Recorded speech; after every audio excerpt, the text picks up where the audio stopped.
রাজধানী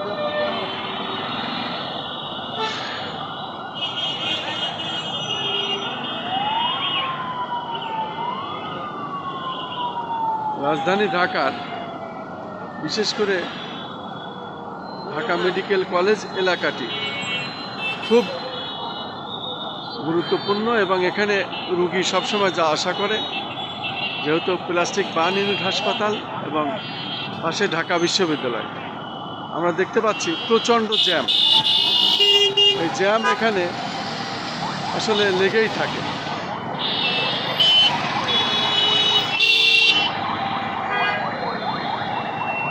এটি অত্যন্ত জনগুরুত্বপূর্ণ এ কারণেই, যেহেতু হাসপাতাল এলাকা, ঢাকা বিশ্ববিদ্যালয় এলাকা, রীতিমতো মানুষ এখানে হিমশিম খাচ্ছে এবং রুগী আসতেই থাকে। অ্যাম্বুলেন্স চলাফেরা করে, বিভিন্ন ধরনের রুগী এখানে চলাফেরা।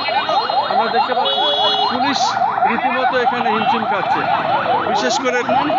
বিশেষ করে ট্রাফিক পুলিশ এখানে হিমশিম খাচ্ছে। মানুষ চেষ্টা করছে, আমরা দেখতে পাচ্ছি রীতিমতো পুলিশ এখানে হিমশিম খাচ্ছে। আসলে লেগেই থাকে এখানে জ্যাম, রীতিমতো জ্যাম। যেহেতু এটা হাসপাতাল এলাকা এবং ঢাকা বিশ্ববিদ্যালয় এলাকা, অত্যন্ত গুরুত্বপূর্ণ এলাকাটি।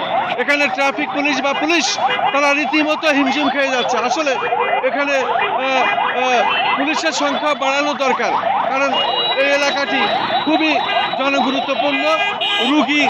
রুগী সবসময় যাইতে থাকে, অ্যাম্বুলেন্সে রুগী সবসময় যাইতে থাকে। আমরা দেখতে পাচ্ছি এলাকাটি অত্যন্ত জ্যাম, সবসময় এই জ্যাম লেগেই থাকে। আমরা দেখতে পাচ্ছি। আমি খন্দকার মাসুদুজ্জামান। ধারাবাহিকভাবে রাজধানী ঢাকার বিভিন্ন স্পটগুলো আমরা এভাবে দেখে থাকি এবং দেখতে পাচ্ছি আজও এই অবস্থাটি চলছে।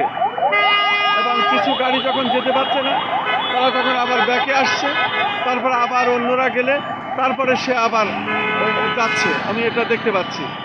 সাথে সাধারণ পাবলিকও পুলিশের সঙ্গে সহযোগিতা করছে, ট্রাফিকের সাথে সহযোগিতা করছে, আমরা দেখতে পাচ্ছি।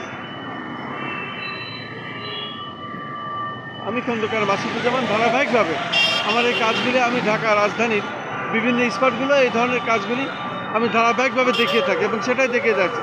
মূলত এই এলাকাটি অত্যন্ত জনগুরুত্বপূর্ণ, যেহেতু দুটি হাসপাতাল, ঢাকা বিশ্ববিদ্যালয়, মানুষ সবসময় অ্যাম্বুলেন্স রুগী চলাফেরা করে, অত্যন্ত জনগুরুত্বপূর্ণ। কিন্তু রীতিমতো পুলিশ বা ট্রাফিক পুলিশ এখানে হিমশিম খেয়ে যাচ্ছে। এখানে পুলিশের সংখ্যা বৃদ্ধি করার দরকার, ট্রাফিকের সংখ্যা বৃদ্ধি করার দরকার, যেহেতু সবসময় যানজট লেগেই থাকে।